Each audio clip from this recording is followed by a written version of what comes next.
Iran और America की talks, Steve Witkoff वहां से थे, ईरानी फॉरेन मिनिस्टर यहां से थे।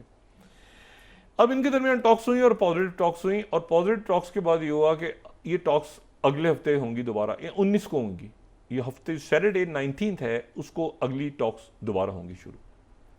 लेकिन उन टॉक्स से पहले, उस गुफ्तगू से पहले दो बातें मैंने कल भी कही थी, मैं दोबारा कह रहा हूं। पहली बात ये कि जो सऊदी अरेबिया से न्यूक्लियर टॉक्स शुरू हुई हैं और अब यूएई से भी हो रही हैं अमेरिका की, उसमें वो कंडीशन अब नहीं है सऊदी अरेबिया के लिए कि आपने नॉर्मलाइज करना है इसराइल को। अब वो कंडीशन उसमें नहीं है। पहले ये था कि जी इसराइल को आप माने, तस्लीम करें, आप अब्राहम अकॉर्ड करें, फलां करें, फिर हम आपके साथ बात। अब अमेरिका डायरेक्ट बात कर रहा है सऊदी अरेबिया से, और सऊदी अरेबिया से बात हो रही है कि न्यूक्लियर डील की बात हो रही है। इसराइल के साथ नॉर्मलाइजेशन उसकी कंडीशन नहीं है, इंपॉर्टेंट बात। दूसरी बात, ईरान से जो बात हो रही है, तो ईरान की इस मौजूदा करंट जो उनका पॉलिटिकल सिस्टम है उससे हो रही है बात। वो बात भी चली गई कि ईरान में रिजीम चेंज होगा। तो दो बातें इसमें बड़ी इंपॉर्टेंट हो रही हैं मिडिल ईस्ट के अंदर। एक तो ये बात कि सऊदी अरेबिया के साथ टॉक्स में वो कंडीशन चली गई, दूसरा ये कि ईरान के साथ टॉक्स में वो कंडीशन चली गई, रिजीम चेंज होगा, कोई ह्यूमन राइट्स का इशू होगा, कुछ आप ऐसा करें, कुछ वैसा करें। बिल्कुल सैंक्शन, ईरान कह रहे हैं सैंक्शन खत्म करें और हमें जल्दी नहीं है, सैंक्शन खत्म करें, वो बाकी सारी बातें। लेकिन ईरान ने आज एक और ऐलान कर दिया कि अगली मुलाकात से पहले स्टीव विटकॉफ के साथ, एक तो यह कि वो मुलाकात शायद ओमान में ना हो, वो मुलाकात हो सकता है रोम में हो। अमेरिका और ईरान के दरमियान हो सकता है मुलाकात 19 तारीख को ओमान में ना हो, रोम में हो। पहली बात तो ये। इटालियंस एक्टिव हैं, आज उनके फॉरेन मिनिस्टर ने कहा है कि हम, मतलब उन्होंने कह दिया है कि ये मुलाकात हमारे यहाँ, शायद अमेरिका की और यूरोप के मुल्क इसमें बड़ा खासतौर पर ईरान के हवाले से उनका एक रोल रहा है माजी में भी। तो वो ये कहते हैं कि जी ये जो टॉक्स हैं अब ईरान की, इसमें यूरोप दरमियान में आ रहा है, ईयू। तो देखना ये है कि ये टॉक्स, लेकिन फैसला किसने करना है? फैसला, क्योंकि ईरान के साथ जो स्ट्रेटेजिक पार्टनरशिप है, ईरान कह रहा है कि अमेरिका से अगले मुज़ाकरात से पहले हम एक मुल्क से मशवरा करेंगे और वो मुल्क है रशिया। तो ईरान के फॉरेन मिनिस्टर स्टीव विटकॉफ से मिलने से पहले मॉस्को जाएंगे, या आज निकल जाएंगे या कल निकलेंगे, किसी भी दिन जाके मॉस्को मिलेंगे सर्जाई लेवरोव से, फॉरेन मिनिस्टर रशिया के, या प्रेसिडेंट पुतिन से भी मिले, हो सकता है। क्योंकि प्रेसिडेंट पुतिन ने जो बात ट्रंप से प्रेसिडेंट पुतिन की हो रही है उसमें ईरान है, और उसमें गजा भी है, और उसमें मिडिल ईस्ट भी है। तो ईरान ने कहा है कि हम अगली बात डायरेक्ट अमेरिका से जो भी इनडायरेक्ट हमने करनी है, हम पहले प्रेसिडेंट पुतिन और सर्जाई लेवरोव से मशवरा करके फिर हम अमेरिका से बात करेंगे। अब देखें रियासत मुल्क किस तरह अपनी पॉलिसी लेके चल रहे हैं। और इसमें जो इंपॉर्टेंट दूसरी, एक तो ये बात ये हो गई कि उन्होंने इसको लिंक कर दिया कि हम जो भी, अच्छा अब पूरी कोशिश है प्रेसिडेंट ट्रंप की कि किसी तरह से वो उन्होंने कहा ईरान से इनडायरेक्ट डायरेक्ट, भाई इनडायरेक्ट डायरेक्ट क्या, वो ईरान कह रहे हैं हम तो रशिया से पूछ के जवाब देंगे आपको, पुतिन से पूछ के, हम डायरेक्ट आप जो मर्जी हमें कंसेशन दें। नहीं, एक तो ये कि सऊदी अरेबिया है, ओमान है, बाकी सारे मुल्क हैं। ज़हन में रखें ईरान और सऊदी अरेबिया के दरमियान सुलह चाइना ने करवाई थी, और ये जो पुतिन और ट्रंप की बात हुई उसमें ईरान डिस्कस हुआ, और साथ ही ये मुतालबा अब एक जोर पकड़ गया है बहुत ज़्यादा। ये फाइनल आज डील दोबारा रख दी है उन्होंने स्टीव विटकॉफ, क्योंकि इन दिनों में उनको पता है स्टीव विटकॉफ को कि अगले राउंड से पहले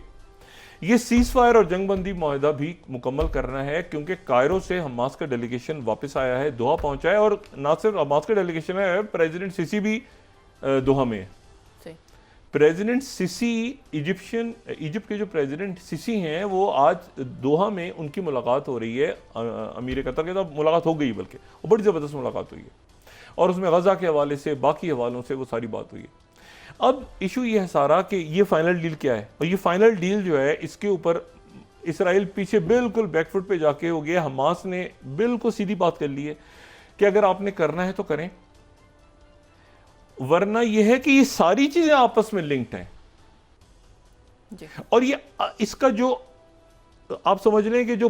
मेन गारंटर इस वक्त है ना इस पूरे के पूरे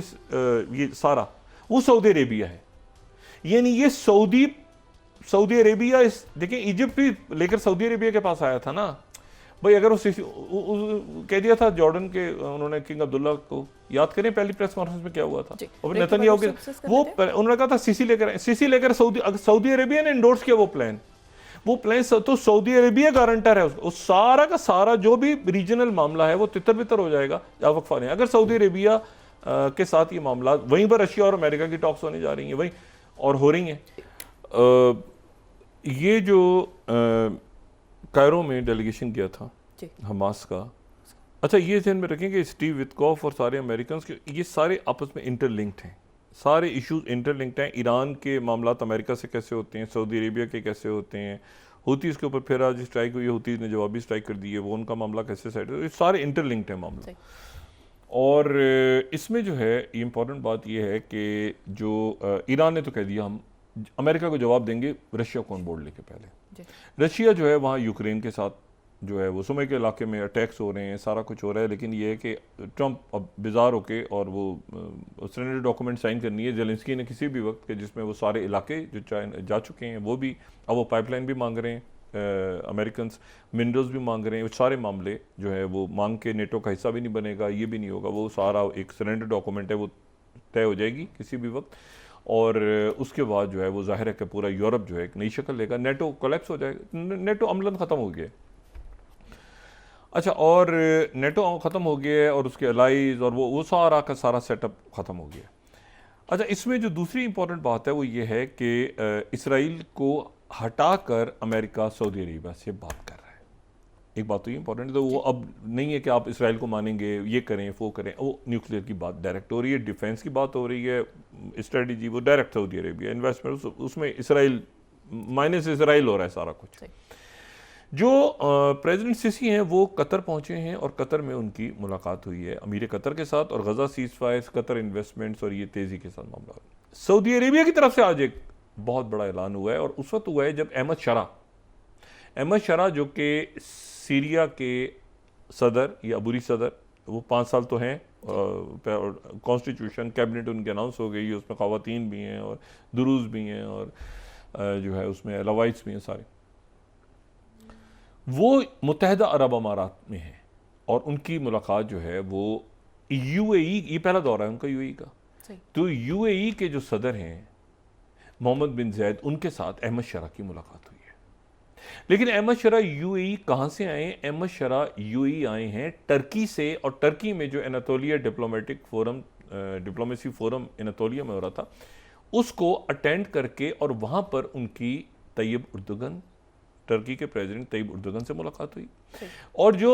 मेन स्पीकर्स थे वहां पे उनमें से एक स्पीकर अहमद शरा थे, और अहमद शरा का कंप्लीट वहां पर जो जितने भी डिप्लोमेट्स मौजूद थे और जिनके साथ बातचीत हुई सारा कुछ हुआ, क्योंकि वो तैयब उर्दुगन के मेन, आप समझ लें कि वहां पे वो गेस्ट थे, तो वो वहां पर इतलात हैं कि वो बड़ा इंप्रेस हुए अहमद शरा से। तो अहमद शरा अब जो है वो वहां से यूएई आए हैं, लेकिन इसी दौरान सऊदी अरेबिया की तरफ से एक और ऐलान हुआ है कि वर्ल्ड बैंक का जितना सीरिया ने कर्जा देना था वो सऊदी अरब पे करेगा। अब देखिए मुल्कों के जो ताल्लुकात होते हैं ना, किस्त नहीं, ये नहीं कि किस्त 2 साल, सारा जो डेट है सीरिया का, अहमद शरा का, वो सऊदी अरेबिया पे करेगा, ठीक है। और ये मेरा ख्याल है कि एक बहुत बड़ा ऐलान है, और मैं यहाँ पे यूएई का जो खलीज टाइम्स हैं उसे मैं कोट कर रहा हूँ, 20th, Saudi Arabia plans to pay off serious world bank debts, ठीक है। अच्छा, अब बात ये सारी कि जो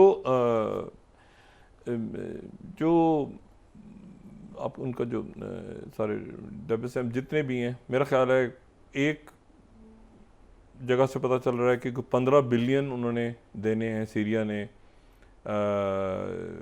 जो बशार अल असद के दौर में था 15 बिलियन, कुछ बताया जा रहा है कि 15 बिलियन से ज़्यादा है,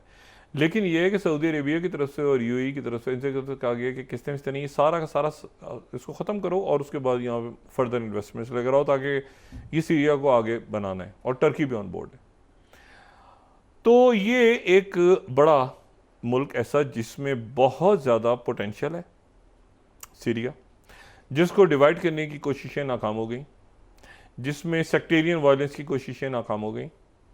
जिसमें ये SDF और ये सारे जो वहाँ पे कुर्द वर्द मामले वो सारे ख़त्म हो गए, उनका पैक्ट हो गया, वो कैबिनेट का हिस्सा बन गए। देखें बात यह है कि जब इस वक्त इतना कुछ हो रहा है, कोई मुल्क पीछे हटता है, कोई मुल्क सफारतकारी की तरफ जाता है, कोई नहीं पसंद कर रहा होता मान लेता है, फिर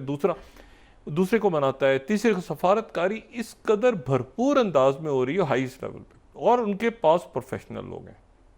उनके पास प्रोफेशनल सफारतकार हैं। कहीं पे वो स्ट्रेट टॉक करनी है कि ऐसा ना हो कि यार हम कुछ और कहें, हम कहें जी ऐसा जी ये चाय पर ये करें, वो सामने वाला कुछ और, वो सीधी बात हो रही है। स्टीव विटकॉफ, उधर लेवरॉव, उधर ईरान के डिप्लोमेट्स आप देखें, आप इवन सऊदी डिप्लोमेट्स देखें, आप रशिया को तो खैर छोड़ ही देना, रशिया चाइना और बाकी, आप इन मुल्कों के डिप्लोमेट्स देखें। और इन हालात में जब ये टॉक्स मैसेज कन्वे हो रहा है कि अच्छा जी ओमान के अंदर टॉक्स हुए, तो स्टीव विटकॉफ की कोई गलत बात तो नहीं समझी ईरान, क्योंकि उधर रहबर हैं, और ईरान के साथ न्यूक्लियर पैक्ट की बात होना, न्यूक्लियर का मामला होना without any condition, pre condition, सिर्फ ये कि असला नहीं होगा, वो तो इशू नहीं है भाई, असला नहीं होगा तो वो तो फिर इसराइल के पास भी नहीं होगा ना, तो फिर सारे मिडल ईस्ट से ख़त्म करें ना असला, मिडल ईस्ट से वेपन की दौड़ ख़त्म करें, ठीक है। और पाकिस्तान तो इसलिए वेपन दौड़ में हमेशा कहता हूँ कि इंडिया है, ठीक है, तो इंडिया है तो पाकिस्तान है, पाकिस्तान ने तो डेटनेस के तौर पर रखा है। तो बात यह है कि इसराइल को रखा हुआ है, इसराइल ने, और इसराइल ये बात ध्यान में रखें कि इसराइल ने तबाह किया पहले इराक का जो फौजी रिएक्टर, उनका जो न्यूक्लियर रिएक्टर था वो तबाह कर चुका है, और उसके बाद इसराइल जो है